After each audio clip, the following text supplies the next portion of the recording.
Com a pandemia do coronavírus mudando a rotina de todos nós e, obviamente, os cuidados que se tornaram mais necessários ainda para frear a velocidade de propagação da Covid-19 e, claro, não sermos contaminados pelo vírus, muitas dúvidas surgem e a gente quer ajudar a esclarecê-las. Conversando agora com a médica infectologista Clarissa Cerqueira Ramos, nossa convidada aqui no Isso é Bahia. Seja bem-vinda.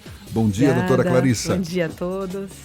Eu queria começar com uma pergunta bem básica mesmo. O que é coronavírus? O coronavírus, ele é um vírus que já existe há algum tempo, essa classe de vírus, né? E desde o dia 31 de dezembro que foi identificado essa nova cepa desse vírus, que é um vírus novo, que ninguém tem imunidade a ele. Então, ele tem um alto risco de suscetibilidade de transmissão para a população. Ainda não tinha sido catalogado pela academia. Isso, esse tipo, exatamente. E qual a diferença entre esse novo coronavírus para os outros vírus em geral? O que está se percebendo com essa questão da pandemia, né, que está surgindo, é a capacidade desse vírus de transmissibilidade, que ele consegue se disseminar para bastante gente e está sendo aventada cada vez, assim, as notícias novas estão chegando toda hora, todo dia, ainda mais com essa pandemia surgindo, e já está sendo aventada a possibilidade de pessoas assintomáticas transmitirem o vírus. Então, é muito importante as medidas da gente ficar realmente em casa, e evitar aglomerados, porque há a possibilidade de ocorrer uma transmissão de pessoas assintomáticas estarem passando o vírus. Ou seja, sem sintomas nenhum, passando o vírus para frente e com uma velocidade maior do que os demais vírus? Exatamente. A gente já teve antes, né, no início dos anos 2000, em 2012, tiveram outros surtos de coronavírus, que é o SARS e o MERS, foram outros coronavírus também que ocorreram o caso de transmissão de doença grave. E só que eles ficaram mais restritos às localizações onde eles surgiram. O MERS foi no Oriente Médio e o SARS também foi lá na China que surgiu, mas ficaram mais restritos. Esse é um vírus mais pandêmico, tem uma capacidade de disseminar como já está acontecendo. Que é o que ocorre já nesse momento. Como é que é feito o diagnóstico da Covid-19, que é a doença provocada por esse vírus? Isso. Né? O diagnóstico ele é feito com SWAB. O que é isso? É tipo um cotonete que a gente coloca no nariz, né, pega a secreção do nariz e na garganta. Um swab é um cotonetezinho. Sim. Aí a gente coloca ele dentro do nariz para absorver a secreção do nariz e coloca outro na garganta para absorver a secreção da garganta. E com esse material, a gente vai fazer a pesquisa do material genético do vírus. E o que fazer se alguém tiver com algum sintoma parecido com esses sintomas desse novo coronavírus? Pronto. Essa questão é a seguinte.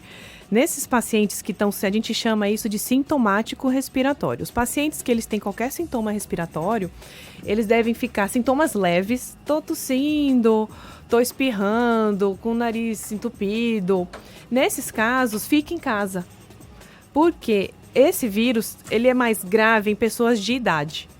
E essas pessoas, assim, ocorrendo realmente uma transmissão comunitária, ainda que não tem na Bahia, pelo menos até ontem, que a CESAB tinha divulgado uma nota que não tinha uma transmissão comunitária do vírus. Quando não se sabe a origem da transmissão. Isso, exato. Quando a gente não sabe a origem da transmissão. Então, nesses casos, a gente está tentando exatamente evitar com que essa transmissão ocorra. Daí vem essa recomendação da gente ficar mais tempo em casa, evitar aglomerados. E essa é a principal recomendação, porque quem tem sintomas leves deve ficar em casa para evitar a transmissão. Agora, aqueles pacientes que já referem, olha, eu estou com falta de ar, estou começando a ter falta de ar, que já é um sintoma já mais de alarme para uma gravidade de doença, aí tem que procurar o pronto-socorro. Porque se todo mundo com qualquer sintoma respiratório for ao hospital, não vai ter lugar para receber principalmente os mais graves. Então, a gente tem que ter muita prudência nessa hora. Como é que funciona? Existe uma ordem de aparecimento dos sintomas da Covid-19 ou eles aparecem meio que aleatoriamente? A febre, geralmente é o primeiro sintoma que aparece, com alguns sintomas de via aérea superior, que é o que a gente chama. A febre sempre marca a presença de uma infecção, né? Isso, exato. Antes até achava que era uma febre mais alta, mas com a epidemia, né, novos casos surgindo em outros países, a gente está, ao mesmo tempo, estudando o vírus e está vendo que, por exemplo, crianças já podem não ter febre ou ter uma febre bem baixa. Então, antes, se você olhar os primeiros documentos que lançaram, falavam febre alta. Agora já está se aceitando um quadro de uma febre mais baixa, 37,8, que é um quadrozinho de febre, principalmente nas crianças. Depois, tem uma evolução nos casos, o vírus ele chega, né, pela via aérea superior, pela mucosa do nariz, da boca e nos olhos, aí ele vai colonizando e ele desce até o pulmão. Daí vem o quadro de falta de ar, de sintoma respiratório e baixo. Pode evoluir para uma pneumonia. Para uma pneumonia, exatamente. Tem até alguns casos sem sintomas, a pessoa não tem nenhum sintoma, mas no exame de imagem, que é a tomografia, a gente já até evidencia alguma alteração, mas esse paciente não tem sintoma. Isso também está tudo sendo estudado, assim, é uma coisa muito dinâmica nessa fase. Um caso como esse é considerado um caso grave? Não, porque a gente se baseia nos sintomas. Então, se o paciente ele não teve nada, não precisa procurar atendimento.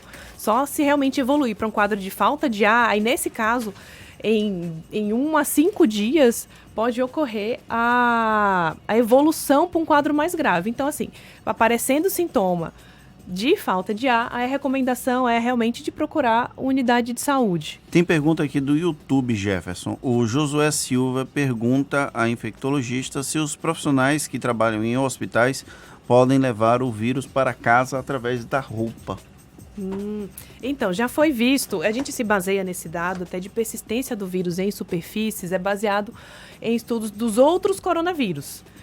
Mas esse agora, acredita-se que ele fica em torno de 6 dias viável nas superfícies e outros coronavírus em torno de 6 a 9 dias. Qualquer superfície? Qualquer superfície. Então pode levar para casa. Isso, então pode. Na roupa. A recomendação, daí vem a recomendação nos serviços de saúde que quando for atender um paciente com suspeita do caso, tem que se paramentar. Tem que usar capa, né? Que a gente bota a capa que cobre o corpo e cobre a roupa que o profissional de saúde está usando. Usar as luvas, fazer a higienização das mãos, a máscara e o uso de óculos, porque as gotículas podem cair na mucosa do olho e também é uma forma de transmissão da doença. Eu já li que em superfícies metálicas esse vírus sobreviveria mais tempo. Tem fundamento isso? Por exemplo, corrimão, por exemplo. Um exemplo. Olha, eu ouvi também a respeito disso, mas evidência científica ainda não tem. Eu acho que a gente está numa época realmente de epidemia de informação e a gente tem que ter muito cuidado em analisar as evidências científicas a respeito de tudo que está acontecendo. Ter uma visão bem crítica, isso é para toda a população e até para os profissionais de saúde também, para a gente evitar um pânico na população. Claro. Tem pergunta de ouvinte aqui pelo WhatsApp. O Everton pergunta: sou motorista de aplicativo, qual a melhor forma de me proteger, pois eu levo várias pessoas e é impossível saber quem está ou não infectado. Pronto. Eu tinha até feito uma recomendação até para os motoristas que o ideal seria, quando chegasse um passageiro, até perguntar se ele tem algum sintoma respiratório, se fosse o caso, ter um álcool gel dentro do carro, os vidros abertos para ter uma circulação de ar melhor. E caso a pessoa que esteja entrando no carro, né, tenha pedido o aplicativo, já oferecer uma máscara e orientar a etiqueta da tosse, né? Quando for tossir, não tossir nas mãos, porque é uma forma de você disseminar mais a doença. Deixa eu só estender um pouco mais a pergunta do Everton, não foi? Quem está viajando aí de ônibus, metrô, trem, que cuidado pode ter depois?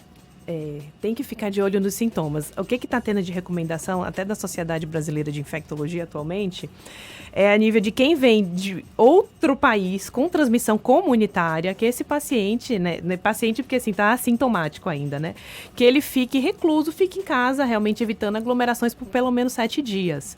Então, se você está indo de um lugar para o outro, a gente estendendo até um pouco essa recomendação para cidades que têm a transmissão comunitária, aí eu iria também fazer essa sugestão de ficar em casa, evitando contato com aglomeração, principalmente das pessoas que vêm de cidades como Rio e São Paulo. Mas eu estou falando do pessoal que usa o transporte público daqui de Salvador, por exemplo, está toda hora pegando ônibus, sai do ônibus, vai para o metrô e tal. A recomendação, é a higienização das mãos. E não precisa ser só com água ou com álcool gel, pode ser água e sabão também. Só que no ônibus, se você tiver o seu frasquinho de álcool gel, fica mais fácil. Toda vez que você pegar em alguma superfície, você fazer a higienização das mãos e evitar pegar nas mucosas do rosto, evitar pegar na boca, nos olhos e no nariz. Que é dessa forma que o vírus vai entrar na gente e fazer a transmissão da doença. Tem mais pergunta aqui pelo WhatsApp. Tem circulado muitos boatos sobre a não existência de testes para todas as suspeitas. E aí, como é que fica isso? Não agrava a transmissibilidade, já que não se pode testar todo mundo?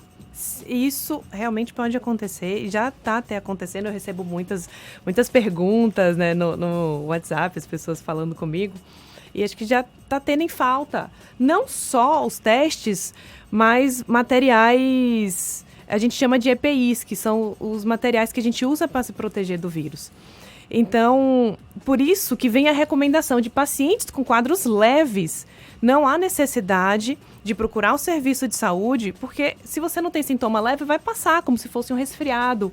Então, vamos deixar os materiais como os testes diagnósticos, as máscaras, os álcool gel, tudo para realmente os casos mais graves, porque não pode chegar uma hora, se todo mundo for fazer, que não vai ter teste suficiente para todo mundo, inclusive para os hospitais. A gente está falando aqui com a médica infectologista Clarissa Cerqueira Ramos. Só um instantinho, Fernando. Muita gente que acaba tendo que fazer isolamento domiciliar, que é o caso do diagnóstico já confirmado. O que isso significa exatamente? É você evitar, para quem tem caso confirmado, é isso, né? Tem que ficar em casa e ficar, primeiro, observar os sintomas e evitar contatos com pessoas de fora. Evitar sair de casa, porque tudo isso pode facilitar a transmissão. Então, é ficar realmente 7 dias em casa e evitar... 7 dias ou 14 dias? Não, 14 dias é a quarentena, não é isso? É, nível de quarentena. Mas acaba sendo a mesma coisa? O que a gente está fazendo para casos... Como é que a gente tira até do isolamento, né? Tem gente que faz essa pergunta, como é que eu sei que eu não transmito mais? É uma resposta que até os órgãos internacionais ainda não têm, mas a nível de recomendação, o que a gente faz? Se tem um caso confirmado de coronavírus, quando os sintomas passam, a gente faz outra pesquisa, faz o swabzinho, né? A pesquisa do vírus no nariz e na garganta. E se ele vier negativo em 2 amostras, 2 vezes, eu faço esse exame 2 vezes com intervalo de 24 horas, aí eu digo que ele já não transmite mais. Então, aí a gente tiraria do isolamento com essa recomendação. Então, tem que aguardar. Tem mais pergunta aqui, agora também pelo Instagram. A Denise Pereira pergunta: bom dia, gostaria de saber a respeito de pedir comida em casa. Tem risco, já que estamos tentando não sair? Como proceder para quem pede comida em casa? Essa é uma pergunta boa. É verdade. Eu peço muita comida em casa também. Mas em casa não pode sair. Exatamente. Vai receber a pizza, na hora que abre a pizza o vírus pula lá. Tem. A gente cai de novo na principal recomendação de higienização das mãos. Inclusive, assim, como eu falei, as informações novas estão chegando o tempo todo e uma das evidências que está se percebendo é que a possibilidade de transmissão do vírus por gotícula, ao falar, parece ser maior do que por fômites. Então, fômites seriam objetos. Então, na capa da pizza. Então, assim, se a gente higienizar as mãos, pegar na pizza, for comer, depois higienizar as mãos, tá tranquilo. Então, o importante também o que mais vai ajudar na transmissão da doença são as pessoas sintomáticas fazerem higiene da tosse. Tem mais pergunta aqui. Tem um tempo mínimo para higienizar as mãos com álcool em gel? Tem. E, inclusive, tem uma técnica adequada, que todo mundo... A gente que trabalha com controle de infecção hospitalar, a gente sempre bate nessa tecla. Existe, porque o objetivo da higienização das mãos é você cobrir todas as superfícies das mãos. Então, tem que lembrar de higienizar a palma da mão, o dorso da mão, as pontas dos dedos e o polegar. Então, a gente tem que fazer e lembrar. E para a gente fazer todo esse ciclo, a higienização das mãos com álcool, ele dura em média de 20 a 30 segundos para ser bem eficaz. E com água e sabão, todo o procedimento, em geral, é de 40 segundos a 60 segundos. Acaba que demora um pouco mais, porque isso contando o tempo de abrir a torneira, fechar a torneira e fazer todo o procedimento, higienizando todas as superfícies. A Maria pergunta: máscaras caseiras fazem o mesmo efeito das compradas em farmácia? Não. E que máscaras caseiras são essas? Ela não especificou. Acho que é porque tem volta e meia tem Faz uma, circulado informação com guardanapo, com outras coisas. O guardanapo vai derreter na boca. Inclusive, a recomendação da máscara é que assim que ela estiver úmida, ela seja trocada. Sim. Então, não precisa esperar um período de tempo. E quando for descartar a máscara, não pegar na máscara. Ou se pegar, higienizar as mãos depois, porque ela fica lá cheia de umidade com possibilidade de vírus para também transmissão. Então, uma pergunta que me foi encomendada por um amigo que é feirante, ele diz que, isso levando em conta que o surgimento do vírus lá na China foi associado a mercados abertos, né, com o comércio de animais. Existiria alguma restrição para as feiras livres, por exemplo, aqui em Salvador? não, a nível de restrição não tem. E o importante, principalmente nesse caso também, é o contato com as pessoas e evitar também, principalmente nas pessoas que estão circulando, quem tiver com sintomas, usar máscara e higienizar as mãos, mas a nível de alguma recomendação específica para esse tipo de população ainda não tem. Porque a gente cai de novo na importância da higiene das mãos e uso de máscara pelos sintomáticos respiratórios. A gente já até vendo relatos, né? Eu estou ouvindo relatos de que está acabando esses materiais, né? Então, realmente, quem precisa pode ficar sem. Em hospital, muitas vezes, o fornecedor pode falar, está acabando, vamos ter cuidado, só tem máscara para mais X período. Então, se a gente tem que usar isso tudo com cautela. Se você não tem sintoma respiratório, não precisa usar máscara. Trazendo um pouco para a sardinha dos jornalistas, a gente vai continuar trabalhando porque a notícia precisa acontecer e a gente vai participar de entrevistas coletivas, de atividades para cobrir o que está acontecendo na cidade. Tem alguma recomendação específica para os jornalistas, além de higienização das mãos, usar uma máscara, alguma coisa assim? Fechar a boca. O que a gente deve fazer? Trabalhar pela internet. Hoje tem 2 coletivas, inaugurações da Prefeitura de Salvador e do Governo do Estado aqui na capital baiana. O que a gente deve fazer? Deve usar máscara para ir para esse tipo de evento? Olha, vocês estão na linha de frente igual a mim também. E aos outros profissionais de saúde, que a gente está na linha de frente nesses casos. E, assim, pelo que eu já estou percebendo aqui no estúdio, já tem um espaçamento bom entre as... Fernando, mantém a distância. Lá. Já está todo mundo com a distância aceitável, porque que uma partícula de gotícula consegue transmitir, né, de cerca de 1 metro, que a gente está recomendando. Mas, além disso, não tem nenhuma outra recomendação extra. Realmente é a higienização das mãos e o uso de máscara para o sintomático respiratório, para quem tiver sintomas.